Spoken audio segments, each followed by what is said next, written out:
Hello everyone. Class 10th triangle chapter के MCQ कर रहे हैं इस वीडियो में। चलिए तो शुरू कर रहे हैं।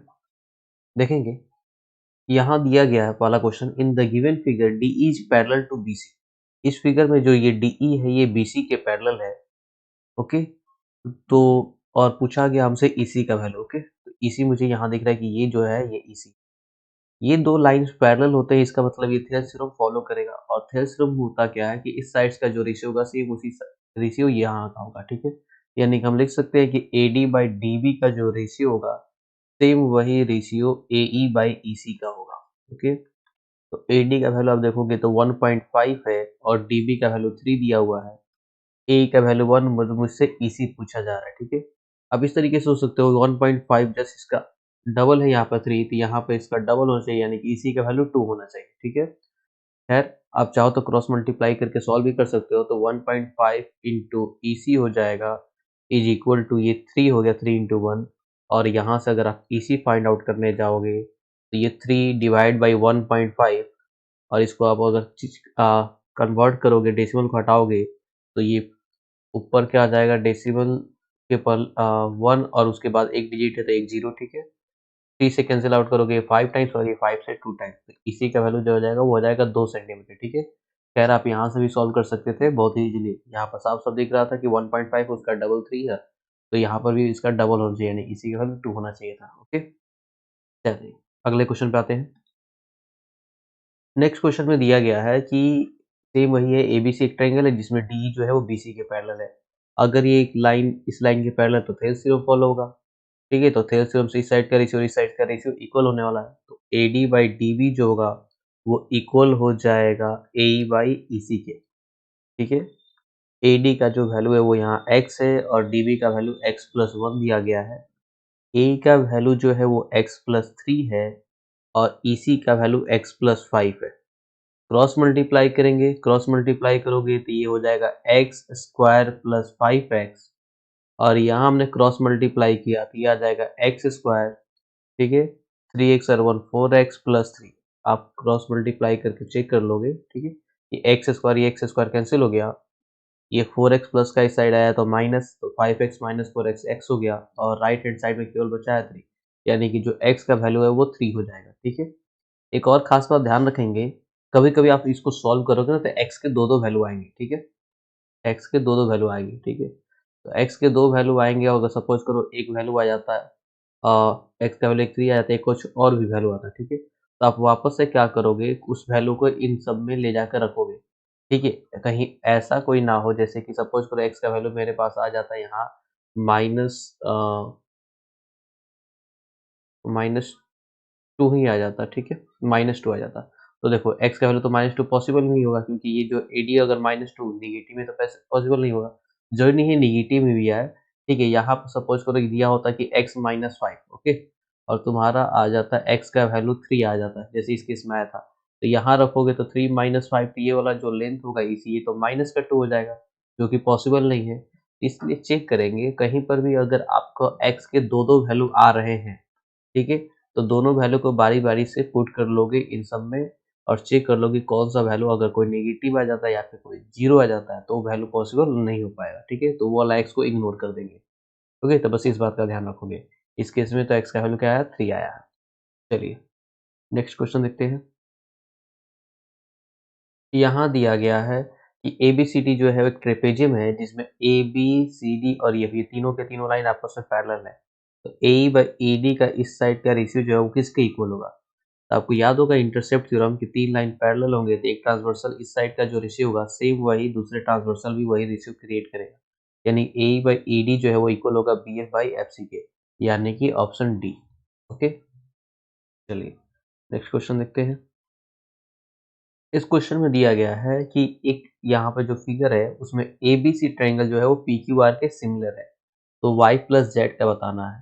ठीक है, तो अगर ABC सिमिलर है PQR के तो मुझे इसका पता है साइड्स का रेशियो इक्वल होगा, तो आप क्या लिखोगे कि AB by PQ is equal to BC by QR is equal to AC by PR। Okay, तो AB का वैल्यू इस केस में अगर आप देखो तो AB का वैल्यू Z है और PQ का वैल्यू 3 है। ओके, BC का वैल्यू अगर जाओगे देखने तो ये 8 दिखेगा और QR का वैल्यू क्या है 6 है।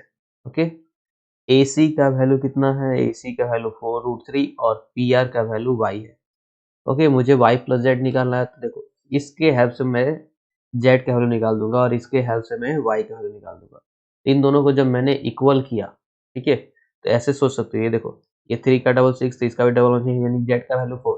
खैर मैं कैलकुलेट कर लेता हूँ, z/3 इज इक्वल टू 8/6 है, ये डिवाइड में 3 है उस साइड गया तो मल्टीप्लाई में। ओके ओके, तो 8/6 इंटू 3, ये 3 से कैंसिल होगा, ये 2 टाइम्स और 2 से ये 4 टाइम्स, यानी z का जो वैल्यू आया वो क्या आ गया, 4 आ गया। ठीक है, सेम उसी तरीके से इन दोनों को जब हमने इक्वल किया तो 8/6 का वैल्यू क्या आया, 4√3। Okay, 4√3 divide by Y. तब देखो ये y को इधर भेज देते हैं तो 8y is equal to 6 into 4√3 और y, और ये 8 कहाँ जाए, चला जाएगा डिवाइड में, तो 6 इंटू 4√3 डिवाइड बाई 8। ये देखोगे इससे ये कैंसिल हो जाएगा 2 टाइम्स और ये 2 से ये 3, तो y का जो वैल्यू आया वो क्या आ जाएगा, 3√3। मुझसे क्वेश्चन पूछा गया कि y प्लस जेड बताने के लिए, तो y का जो वैल्यू आया वो 3√3 आया है और z का जो वैल्यू आया है वो आया है 4, यानी कि कौन सा ऑप्शन सही हो जाएगा, ऑप्शन बी। ओके, चलिए अगला क्वेश्चन देखते हैं। अगले क्वेश्चन में है कि एबीसी जो है वो एक इक्विलेटरल ट्रायंगल है। ओके, ये एक इक्विलेटरल ट्रायंगल हो गया। इस इक्विलेटरल ट्रायंगल का जो साइड्स का लेंथ है, ठीक है, जो साइड्स का लेंथ, एबीसी एक इक्विलेटरल ट्रायंगल हो गया और इसके जो साइड्स का लेंथ है ये 2a है, ये है 2a। ये भी कितना हो जाएगा, ये भी 2a हो जाएगा, क्योंकि इक्विलेटरल ट्रायंगल का हर एक साइड तो इक्वल होता है। ठीक है, ये भी 2a हो गया। ओके, चलिए AD जो है परपेंडिकुलर है BC पे, तो यहाँ से एक लाइन ड्रॉ कर दे रहे हैं जो परपेंडिकुलर हो गया, AD is perpendicular on BC। अब आगे देखते हैं, तो वैल्यू ऑफ AD बताइए। अगर आपको याद हो इक्विलेटरल ट्रायंगल में डायरेक्ट हाइट का फॉर्मूला, तो आप डायरेक्ट वो यूज कर लो, ज़्यादा बेटर होगा कि आप इसे याद रख लें। ठीक है, क्योंकि इससे आपका क्वेश्चन बहुत ही जल्दी सॉल्व हो जाएगा और ये काफ़ी जगह काम आएगा। तो ये हाइट इक्विलेटरल ट्रायंगल क्या होता है, √3/2 इंटू साइड। ओके, तो इस केस में AD तो हाइट है, AD का अगर आप लेंथ निकालने जाओगे तो क्या हो जाएगा, √3/2 और इस केस में जो साइड का लेंथ है वो कितना दिया हुआ है, 2a दिया हुआ है। ये 2 से 2 कैंसिल तो कितना आ जाएगा, √3 इंटू a, यानी कि ऑप्शन बी। ओके, तो ये ध्यान रखेंगे। और अगर इनकेस याद नहीं है तो आपको क्या ध्यान देना है कि परपेंडिकुलर जब लाइन मैंने ड्रॉ किया, ठीक है, तो ये दोनों ट्रायंगल तो कॉन्ग्रुएंट हो जाएंगे, जिसकी वजह से इसका जो लेंथ होगा वो a होगा और इसका भी लेंथ a होगा। अब इस ABD ट्रायंगल में आप पाइथागोरस यूज कर लो। ठीक है, ABD ट्रायंगल में तो 90 के सामने क्या हो जाएगा, AB² is equal to AD² plus BD² हो जाएगा। ओके, तो AB का जो वैल्यू है वो 2a² is equal to AD² और BD का जो लेंथ है वो a² है। ओके, तो ये 2a² यानी 4a², ये देखो ये प्लस का a² इस साइड आया तो -a² is equal to AD²। जब हमने माइनस किया तो ये 3a² इक्वल टू AD² और मुझे AD का वैल्यू चाहिए तो स्क्वायर उस साइड जाएगा तो रूट, ये क्या हो गया, √3a²।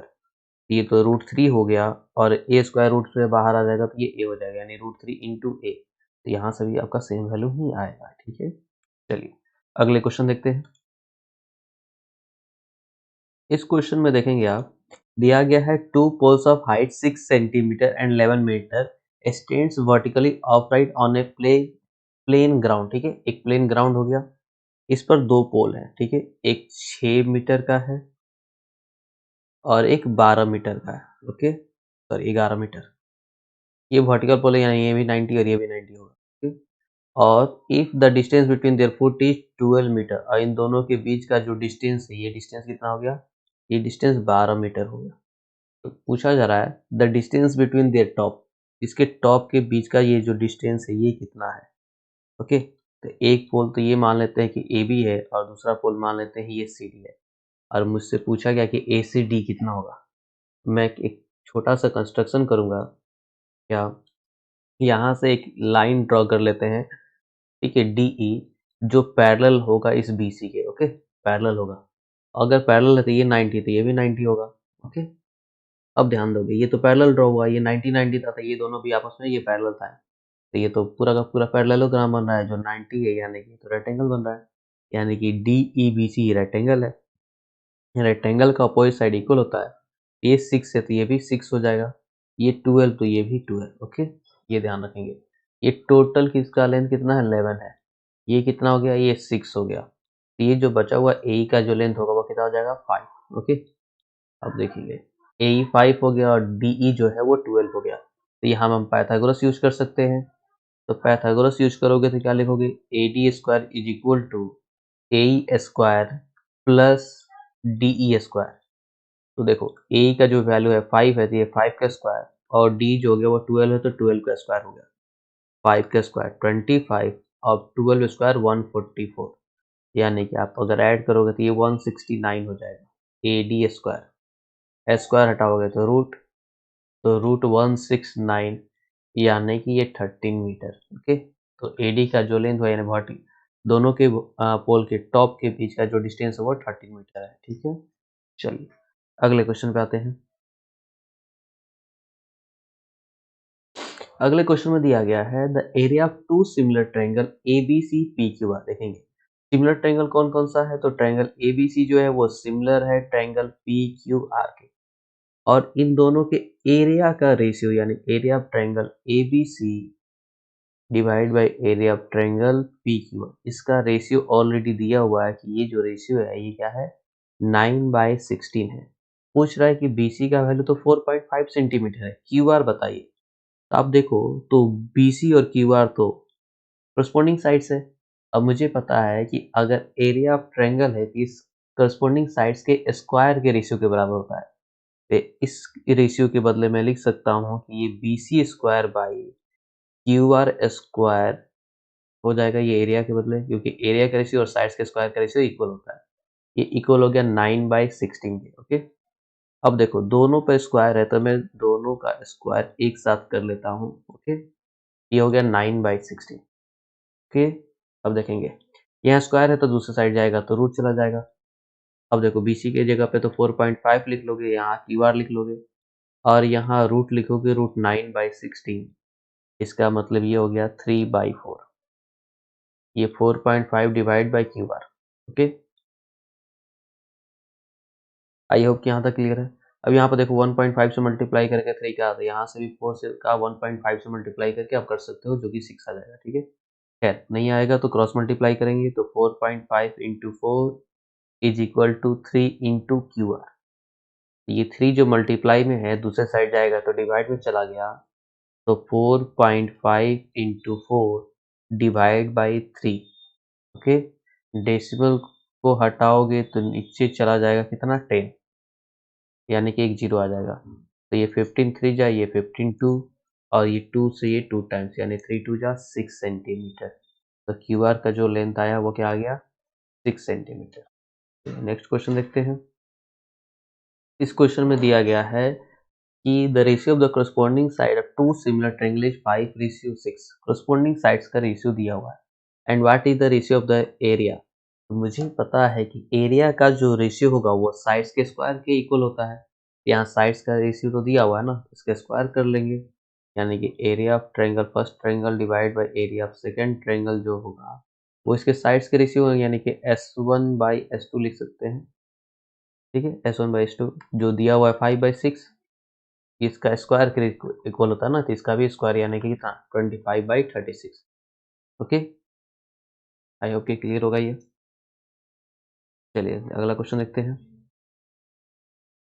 अगले क्वेश्चन में क्या बोला जा रहा है कि two isosceles triangle have their corresponding angles equal. दो आइसोसेलेस ट्रायंगल है जिसका करस्पॉन्डिंग एंगल्स इक्वल है। ओके, करस्पॉन्डिंग एंगल्स इक्वल हैं, यानी कि मान लेते हैं ये ABC एक आइसोसेलेस ट्रायंगल है और दूसरा ट्रायंगल मान लेते हैं कि PQR है, इसके दो करस्पॉन्डिंग एंगल्स। ठीक है, two isosceles triangles have their corresponding angles equal, sorry corresponding angles equal है, यानी कि A जो है वो P के इक्वल है, एंगल B जो है वो एंगल Q के इक्वल है, और C जो है वो एंगल R के इक्वल है।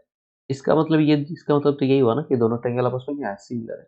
इनडायरेक्टली वो सिमिलर ही दिया है कि ट्रायंगल ABC जो है वो सिमिलर है ट्रायंगल PQR के। ओके, आगे बोला जा रहा है there angles are in the same in the ratio of 25 ratio sorry their areas are in the ratio 25 ratio 36 इनके एरिया का रेशियो दिया हुआ है area of triangle ABC divide by area of triangle PQR दिया हुआ है कितना ये दिया है कि ये 25/36 है और इनके एल्टीट्यूड का रेशियो पूछ रहा है तो आपको याद होगा कि एरिया का जो रेशियो होता है वो एल्टीट्यूड के स्क्वायर के रेशियो के बराबर होता है सपोज करो इसका एल्टीट्यूड AL है ठीक है और इसका एल्टीट्यूड PM है तो ये AL बाई PM का रेशियो पूछ रहा है तो हमें पता है ना कि ये AL square by PM square के इक्वल होगा ओके तो ये स्क्वायर जो होगा क्या लिखोगे 25/36 is equal to AL by PM का स्क्वायर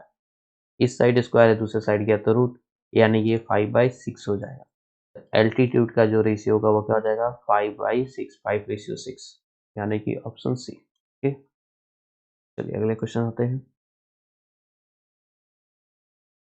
यहाँ दो सिमिलर ट्रायंगल्स का एरिया दिया है 81 centimetre square and 49 centimetre square और मुझसे ratio of their corresponding medians पूछा जा रहा है आपको याद हो तो एरिया ऑफ ट्रायंगल मान लेते हैं first triangle divide by area of second triangle ठीक है ये जो होगा इक्वल होगा मीडियन ऑफ फर्स्ट ट्रायंगल का square divide by median of second triangle का स्क्वायर ओके तो ये 81/49 तो ऑलरेडी दिया हुआ है हमें मीडियन का रेशियो निकालना है ये m1/m2 का स्क्वायर लिख लेते हैं स्क्वायर इधर से हटा हो गया रूट जाएगा रूट जाने का मतलब हुआ कि ये 9 आना और ये 49 का रूट यानी कि 7 यानी कि जो मीडियन का रेशियो होगा वो क्या हो जाएगा 9:7 हो जाएगा ऑप्शन सी ओके ये सब क्वेश्चन दिमाग के अंदर भी कर सकते हो ट्राई करो तो वही करना ठीक है?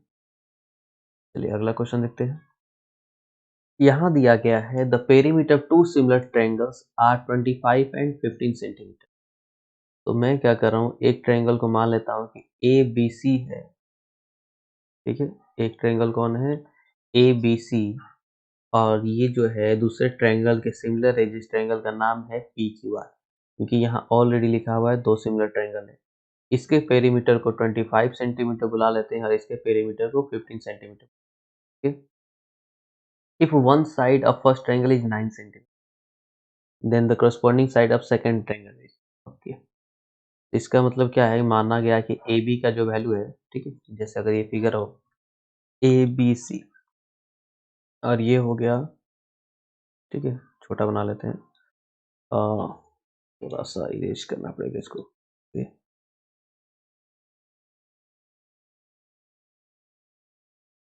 ये PQR इसमें AB का वैल्यू मान लेते हैं 9 सेंटीमीटर है इसका करस्पॉन्डिंग साइड्स यानी PQ मुझसे पूछ रहा है कि PQ का वैल्यू कितना होगा ठीक है हमें पता है कि पेरीमीटर का जो रेशियो होता है वही सेम रेशियो साइड्स का होता है तो perimeter of triangle ABC divided by perimeter of triangle PQR ठीक है आप एग्जाम में इतना लिखने की कोशिश नहीं करोगे आपके दिमाग में चलना चाहिए कि आप जो कर रहे हो ठीक है डिवाइड बाय क्या होगा AB/PQ यानी कि आपके एग्जाम में तो बस इतना लिखना होगा पेरीमीटर ऑफ ट्रायंगल ABC कितना है 25 है divide by perimeter of triangle PQR 15 AB का वैल्यू 9 है और ये PQ पूछा जा रहा है ठीक है तो आपके एग्जाम में इतना के बाद सीधे यहाँ आप आने चाहिए ठीक है ये 5 टाइम्स 5 से और ये 3 टाइम्स ठीक है तो अगर आप PQ का वैल्यू निकालना चाहोगे ये 9 इंटू 3 हो जाएगा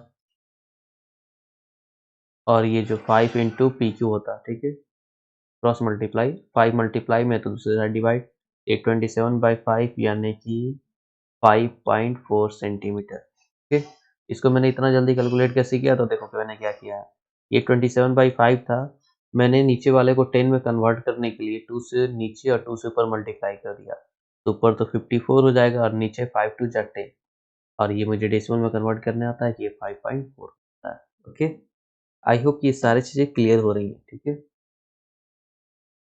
क्योंकि ऑलरेडी तुम कहीं ना कहीं क्लास किए ही होगे यहाँ मैं यहाँ केवल टारगेट क्या है कि MCQ सॉल्व करें जल्द से जल्द ठीक है और MCQ का एक ओवरव्यू देख लीजिए किस तरह के MCQ आने वाले हैं आपके एग्जाम में यहाँ देखेंगे एक ट्रायंगल है ABC जिसमें AB का वैल्यू 9 सेंटीमीटर है एक ट्रायंगल में बना ले देता हूँ एक ट्रायंगल हो गया ए बी सी, ठीक है। ए बी का वैल्यू 9, बी सी का वैल्यू 6 और सी ए का value 7.5। And also triangle D E F, एक ट्रायंगल डी ई एफ भी है, तो ये डी ई एफ भी बना ले रहा हूँ। ओके, डी ई एफ, और इसमें ई एफ का वैल्यू 8 सेंटीमीटर दिया हुआ है, ठीक है। और ये दिया कि जो डी ई एफ है ये सिमिलर है ए बी सी के, ठीक है। तो triangle D E F is similar to triangle A B C.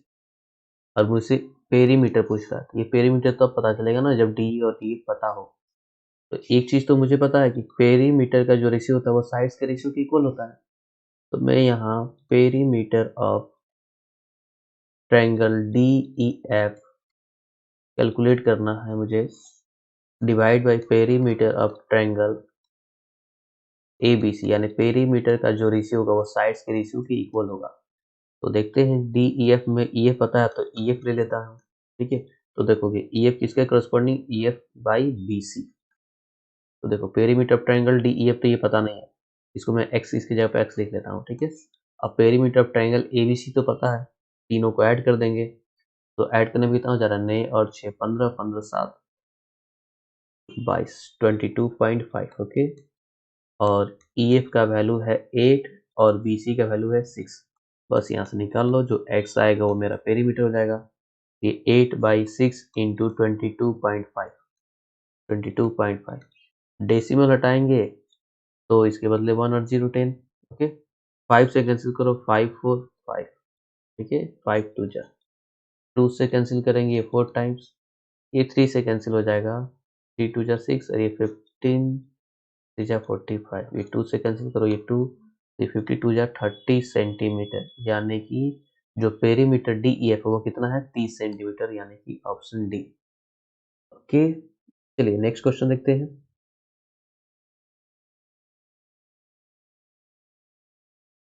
इस क्वेश्चन में क्या दिया जा रहा है कि जो ट्रायंगल एबीसी है वो ईडीएफ के सिमिलर है। तो एक ट्रायंगल एबीसी में बना ले रहा हूँ, एबीसी, और ये सिमिलर है ईडीएफ के। ईडीएफ भी मैं उसी के करस्पॉन्डिंग ईडीएफ ऐसे लिख रहा हूँ, ठीक है, ताकि सोचने में थोड़ा सा आसानी रहे। ए बी का वैल्यू 5 हो, ए सी का वैल्यू 7 है, डी एफ का वैल्यू 15 है, डी कितना है 12। पूछ रहा है then the sum of the remaining sides of the triangle. अब रिमेनिंग साइड में बचा कौन कौन है, एक बी सी बचा है और एक ई एफ बचा है। तो B C plus E F का वैल्यू पूछा गया है, ठीक।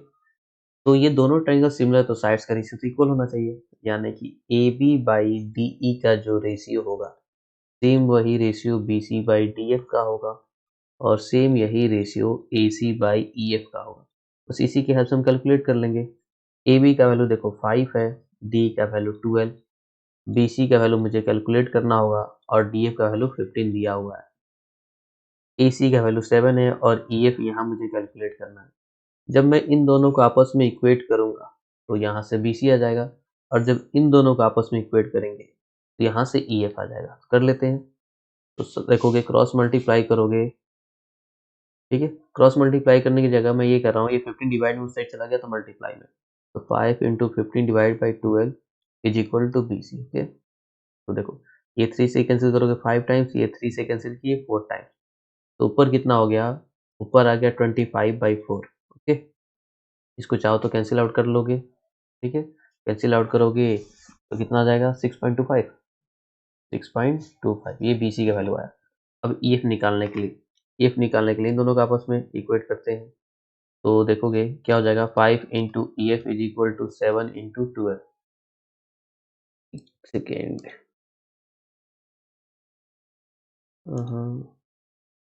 5 into F equal to 7 into 12। अब ये जो 5 इधर मल्टीप्लाई में, दूसरे साइड गया तो डिवाइड में, और ये कितना हो गया 84 डिवाइड बाई 5, ठीक है। ये कितना दे देगा, ये आ जाएगा 16.8। ओके, तो इन दोनों का सम चाहिए था, तो ये हो गया 16.8 प्लस 6.25, ऐड कर लो, क्या हो जाएगा 5 8 टू 10 623.05। ओके, यानी कि ऑप्शन ए। आई होप ये भी आपको समझ में आ गया हो। ओके, चलिए नेक्स्ट क्वेश्चन देखते हैं। यहाँ दिया गया है कि ए बी सी और ए पी क्यू ये दो ट्रायंगल हैं जो आपस में सिमिलर है। तो बना लेते हैं। एक ट्रायंगल हो गया ये ए बी सी और ए पी क्यू, यही में बना लेते हैं ऐसे, ए पी क्यू, ये दोनों आपस में सिमिलर है, ठीक है, ए पी क्यू सिमिलर है।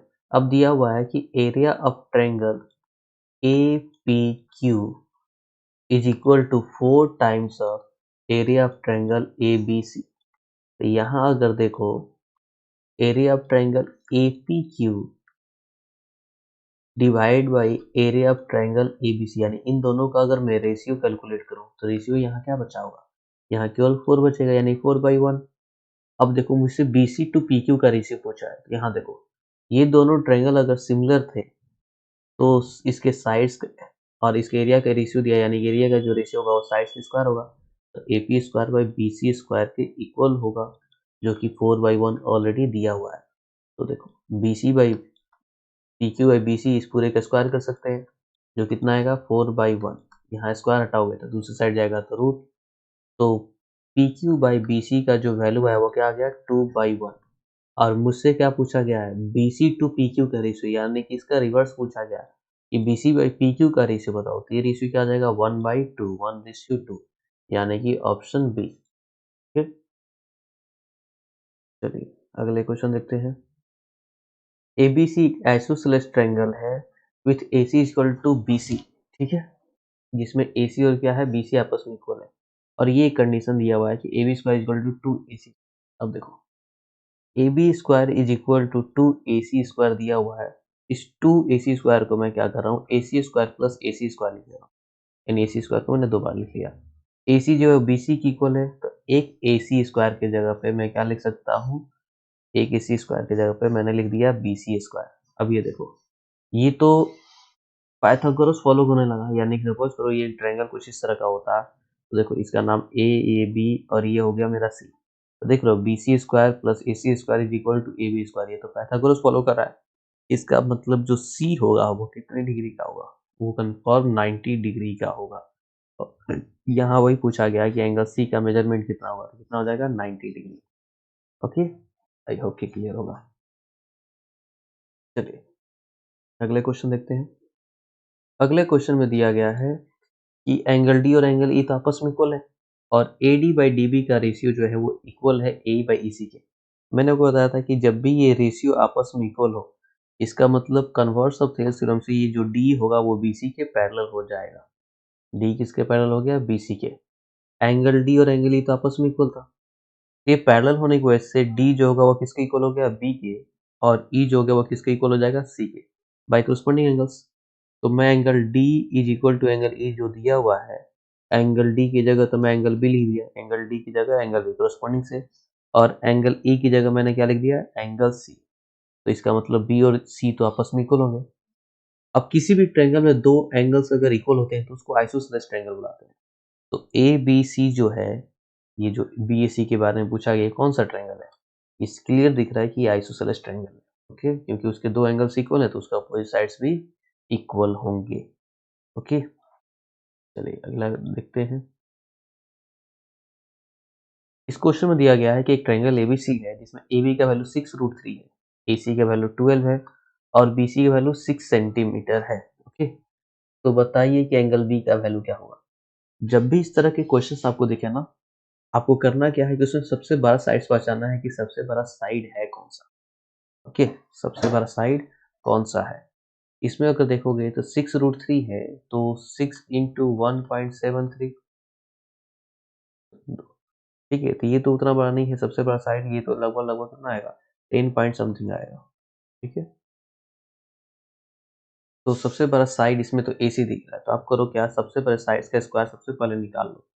ये 12 स्क्वायर क्या हो जाएगा 144, और AB square plus BC square बाकी दो साइड्स का सम एक साथ निकालो, AB square plus BC square, तो ये 6√3 का स्क्वायर और प्लस क्या हो जाएगा 6 स्क्वायर, तो 6 का स्क्वायर 36 और √3 का स्क्वायर 3, तो 36 इंटू 3 108, और ये 6 का स्क्वायर क्या हो जाएगा 36। अब हमने ऐड किया तो ये हो गया 144। अब ये क्लियरली देखोगे क्या कि यहाँ A B square plus B C square जो है वो ए सी स्क्वायर के इक्वल हो गया, यानी कि ये पाइथागोरस को फॉलो कर रहा है। पाइथागोरस फॉलो हो रहा है यानी कि ये पक्का राइट एंगल ट्रायंगल बनाएगा।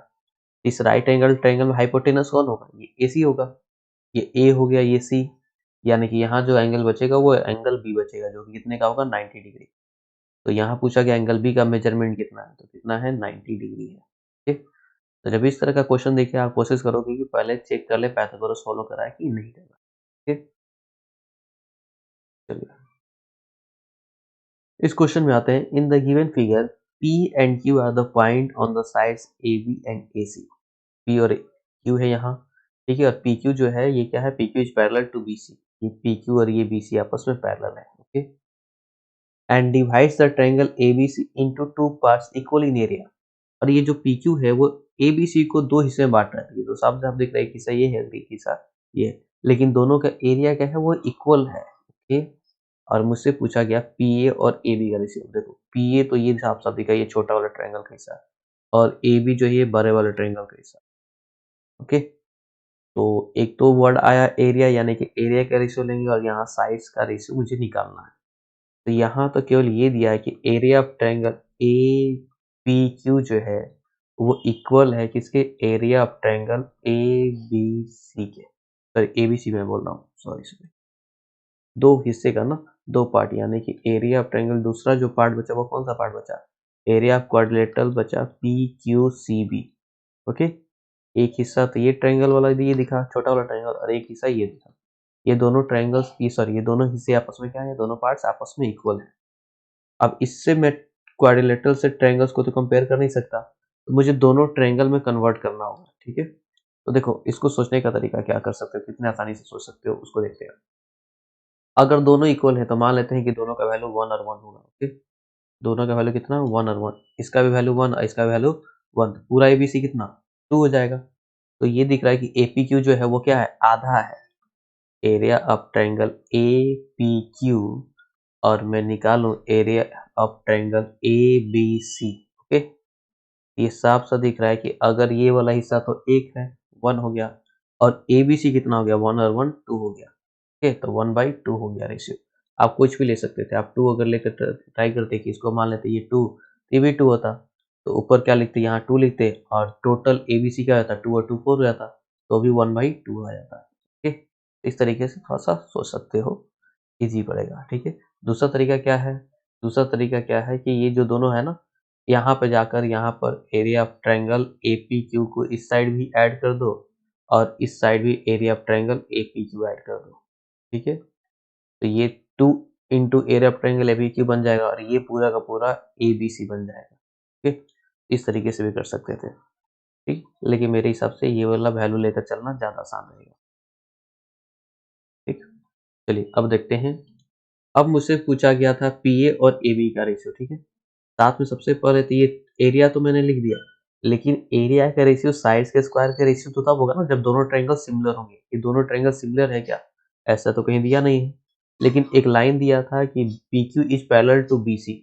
अगर ये लाइन इस लाइन के पैरेलल है तो एंगल P जो होगा वो इक्वल होगा एंगल B के, और एंगल Q जो होगा वो इक्वल होगा एंगल C के। तो एंगल एंगल सिमिलरिटी का यूज करके मैंने प्रूव किया कि APQ जो है वो सिमिलर है ट्रायंगल ABC के, राइट। तो यहाँ अगर लिखोगे कि AP का स्क्वायर, सॉरी AP का स्क्वायर ना, ऊपर छोटा वाला ट्रायंगल है तो छोटा वाला ट्रायंगल में तो AP है, तो AP स्क्वायर डिवाइड बाय क्या हो जाएगा नीचे AB स्क्वायर, इसका जो वैल्यू है ये 1/2 है। ठीक, यहाँ से स्क्वायर हटाओगे तो AP बाई AB का जो रेशियो होगा, ठीक है, इधर स्क्वायर तो इधर रूट, 1/2, यानी क्या हो गया 1/√2, यानी 1/√2। ठीक है, तो 1/√2 कौन सा ऑप्शन है, ऑप्शन सी है। ओके, कभी कभी ध्यान रखेंगे, कभी कभी रेशियो ये भी पूछ लेता है कि AP/PB का रेशियो क्या होगा। ठीक है, तो ये तो आप साफ साफ दिख गया कि AP जो है 1 है, और टोटल AB जो है वो √2 है, तो ये PB जो होगा वो क्या हो जाएगा, ये √2 - 1 हो जाएगा।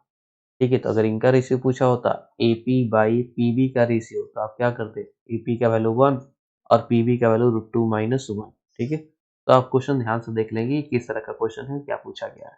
ठीक है, चलिए आगे बढ़ते हैं, अगले क्वेश्चन पे आते हैं।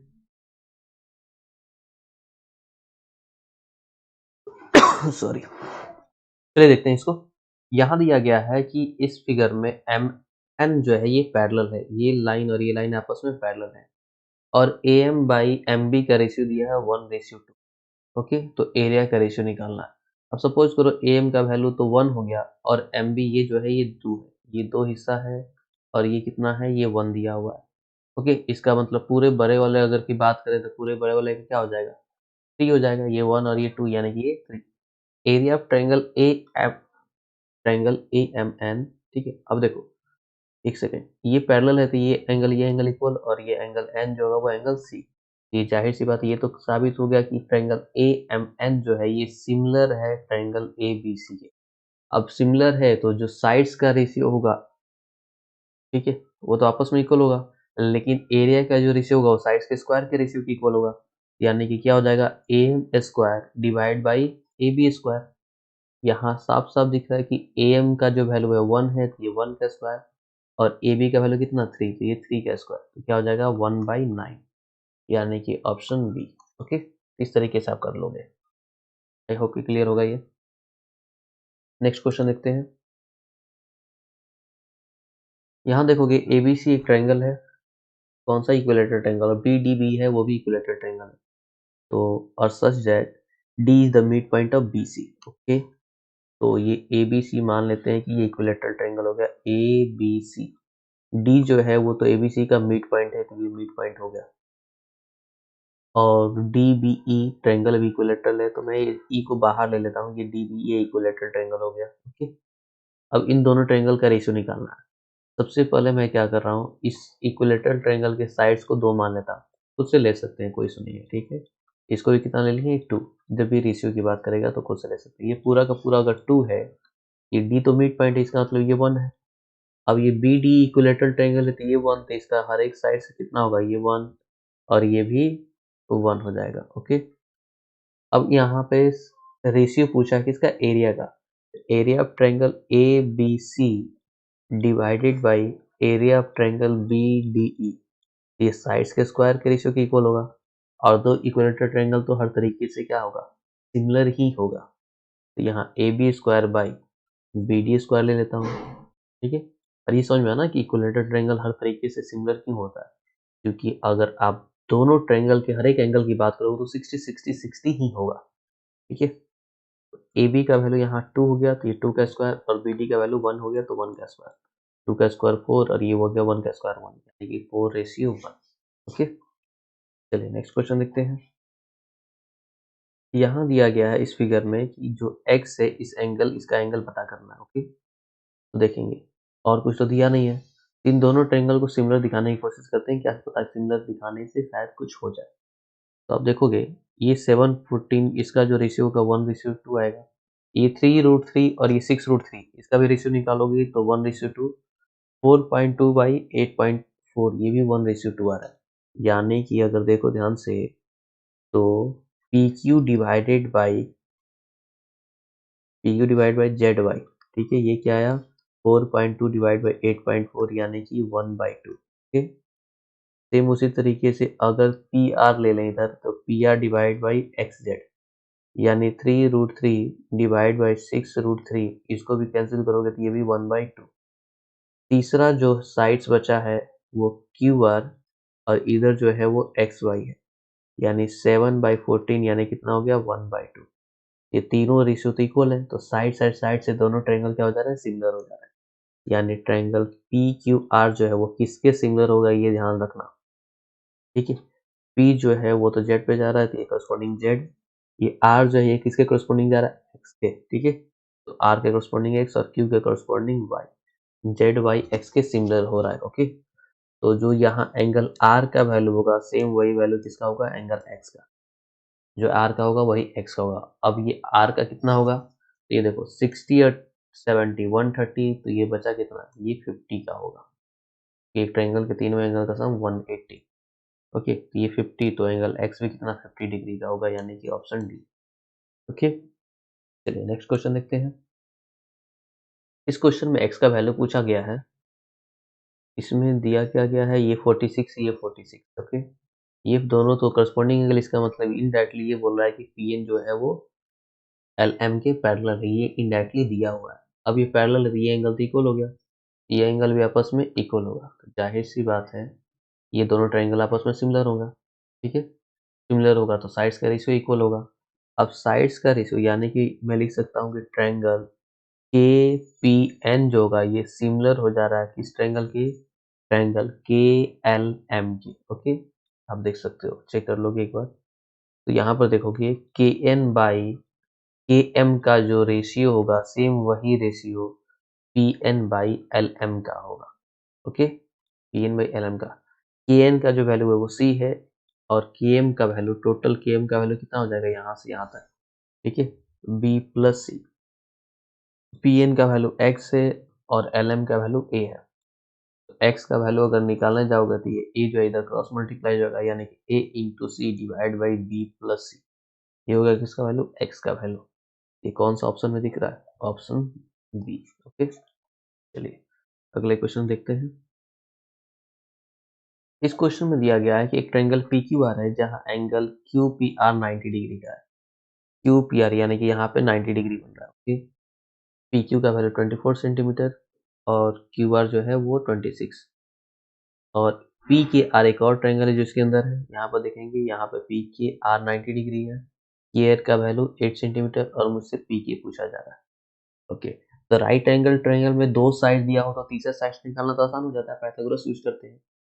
तो ये पी के निकालने के लिए तो मुझे इसका दो साइड्स पता होना चाहिए, लेकिन इसका अभी एक ही साइड पता है। तो ये तीसरा साइड जब जाकर ढूंढना शुरू किए तो ये दिख रहा है कि ये पी क्यू आर का है, और पी क्यू आर में दो साइड्स ऑलरेडी पता है। तो सबसे पहले मैं ट्रायंगल पी क्यू आर को यूज कर रहा हूँ। मुझे पता है पाइथागोरस यूज करने के लिए 90 के सामने जो क्यू आर स्क्वायर होगा वो इक्वल होगा P Q square plus P R square के। ओके, बस यूज कर लेंगे। ये 26 का स्क्वायर है, पी क्यू का वैल्यू ये 24 स्क्वायर, और मुझे पी आर फाइंड आउट करना है।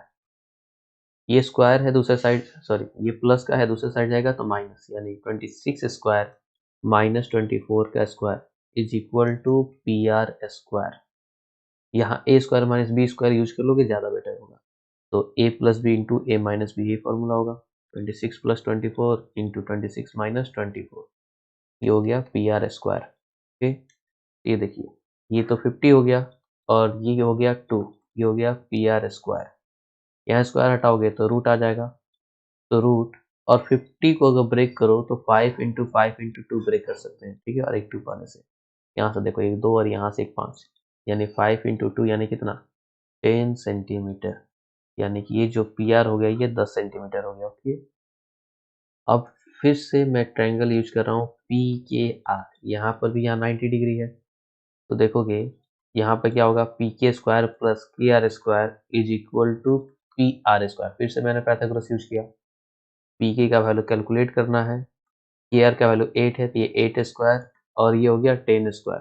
ओके, अब देखो पी के स्क्वायर, ये 8 का स्क्वायर उस साइड प्लस में, इस साइड प्लस में, दूसरी साइड जाएगा माइनस में। ओके, लेकिन ये कैलकुलेट करना थोड़ा आसान है, इसलिए यहाँ पर साफ साफ दिख रहा है 10 का स्क्वायर ये 100 हो जाएगा, और 8 का स्क्वायर माइनस में इधर आया 64, यानी कि ये 36।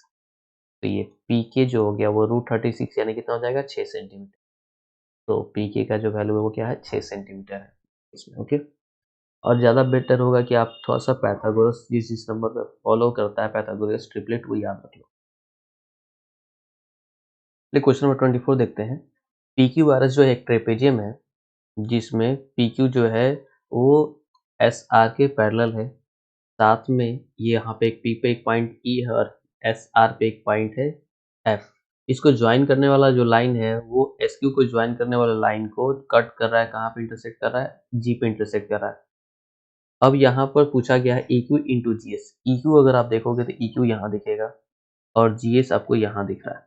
ठीक है, तो इसको पूछा गया ये किसकी इक्वल है। ऑप्शन अगर मैं जाकर देखूँ तो ऑप्शन में हर जगह आप देखोगे तो G Q into F S है। जी क्यू मैंने ढूंढा तो यहाँ दिखा और एफ एस यहाँ दिख रहा है। ये क्लियर हो गया कि एक ट्रायंगल ये है और इस ट्रायंगल के बारे में बात किया जा रहा है। ठीक है, ये पहला ट्रायंगल और ये दूसरे ट्रायंगल, ये दो ट्रायंगल के बारे में बात हो रहा है। इन दोनों ट्रायंगल को सिमिलर दिखाएंगे, सिमिलर दिखा लेते हैं। एंगल ये जो एफ होगा ये ई के इक्वल होगा अल्टरनेट इंटीरियर एंगल से, क्योंकि ये दोनों लाइन आपस में पैरेलल है। सेम उसी तरीके से ये जो एस होगा वो इक्वल हो जा रहा है क्योंकि ये भी किसे, अल्टरनेट इंटीरियर एंगल से। तो जो ट्रायंगल GSF है ये क्या हो जा रहा है, ये सिमिलर हो जा रहा है, ठीक है, G के करस्पॉन्डिंग तो G ही जाएगा और ये जो S है उसके करस्पॉन्डिंग कौन हो जाएगा, Q, क्योंकि वो दोनों आपस में इक्वल है। और ये जो F एंगल है ये करस्पॉन्डिंग है किसके, E के, तो F के करस्पॉन्डिंग हो गया E। तो यहाँ से अगर मैं रेशियो लिखूँ, दो ट्रायंगल जब सिमिलर होता है तो साइड्स का रेशियो इक्वल होता है। इस वजह से अगर मैं यहाँ से GS लिखूँ तो GS पर क्या लिखेंगे, GQ इज इक्वल टू, यहाँ से अगर मैं SF लिखूँ तो यहाँ पे क्या हो जाएगा, QE, और यहाँ से अगर मैं GF लिखूँ तो GF डिवाइड बाई यहाँ आ जाएगा GE। ओके, अब जो क्वेश्चन में पूछा गया तो उसके हिसाब से मैं सेट करने की कोशिश करता हूँ। देखोगे EQ इंटू GS, तो EQ तो यहाँ दिख रहा है और GS यहाँ दिख रहा है, यानी इन दोनों को आपस में मल्टीप्लाई कर लेते हैं। मल्टीप्लाई करेंगे तो ये हो गया GS into QE is equal to GQ into SF। Okay, अब इसी को ऑप्शन में ढूंढ लेते हैं। ये तो EQ और Q एक ही बात है, GQ और ये FS एक ही बात है, तो GQ इंटू FS कहाँ है, ऑप्शन ए में। ये ऑप्शन ए हो गया। ओके, चलिए अगला क्वेश्चन देखते हैं। इस क्वेश्चन में क्या दिया गया है कि from an airport two aeroplane start at the same time, दो एरोप्लेन एक ही टाइम पे स्टार्ट होते हैं। Okay, if the speed of first aeroplane due north is 500 kilometre per hour. अब देखो डायरेक्शन जब भी दिया हो तो आपको याद रखना है कि कॉपी पे आप जब भी डायरेक्शन बनाओगे उसमें नॉर्थ डायरेक्शन हमेशा अपवर्ड होना चाहिए, साउथ हमेशा नीचे होना चाहिए, ठीक है। और ईस्ट जो है आपके राइट हैंड साइड में और लेफ्ट हैंड साइड में आपके वेस्ट होना चाहिए। ओके, ये ध्यान रखेंगे। तो 500 किलोमीटर पर आवर के स्पीड से जा रहा है, कहाँ जा रहा है, तो ईस्ट में, नॉर्थ में जा रहा है। तो ये नॉर्थ में मैंने बना दिया। सपोज करते हैं यही ए पे था पहले, अब कहाँ चला गया, बी पे चला गया, ठीक है। किस स्पीड से जा रहा है, तो ये से यहाँ पे 500 किलोमीटर पर आवर के स्पीड से जा रहा है। And that of the other due east, ठीक है। और एक दूसरा जो एरोप्लेन है वो ईस्ट में जा रहा है, यानी कि यहीं से शुरू हुआ, सेम पॉइंट सॉरी, ठीक है। और ये जो जा रहा है वो किस स्पीड से जा रहा है, 650 किलोमीटर पर आवर के स्पीड से, ठीक है। Then approximately distance between the two aeroplane after 2 hour will be, ठीक है।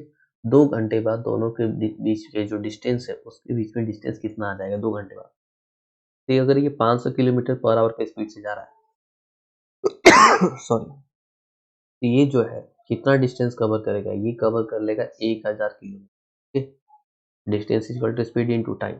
और अगर ये 650 के से जा रहा है तो 650 इंटू 2 कितना हो गया, 1300 किलोमीटर। और मुझे ये पता करना है कि इन दोनों के बीच का जो डिस्टेंस है ये BC, ये कितना होगा। ओके,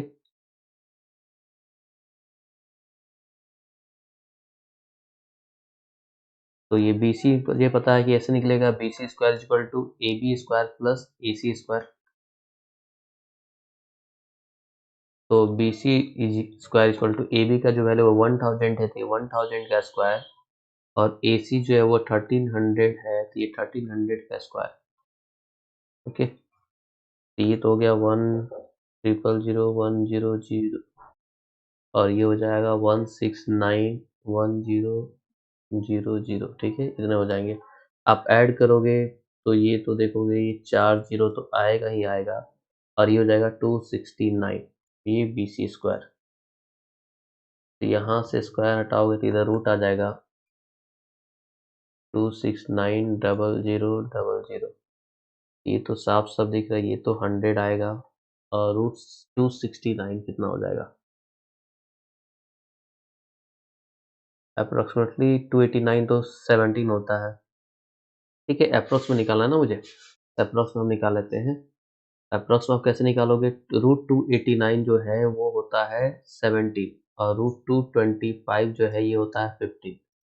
तो 269 तो इसके बीच में, इसके बीच में यानी कि 16 पॉइंट समथिंग होगा, 16 पॉइंट समथिंग जो भी हो, इसको मल्टीप्लाई करोगे तो 1600 प्लस कुछ ना कुछ आएगा।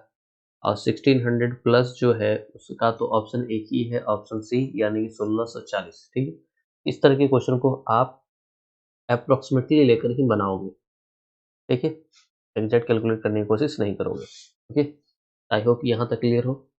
बाकी के जो MCQ क्वेश्चंस हैं वो अगले वीडियो में हम लोग कवर करेंगे, ओके। आई होप यहाँ तक की बातें आपको समझ में आ गई हूँ।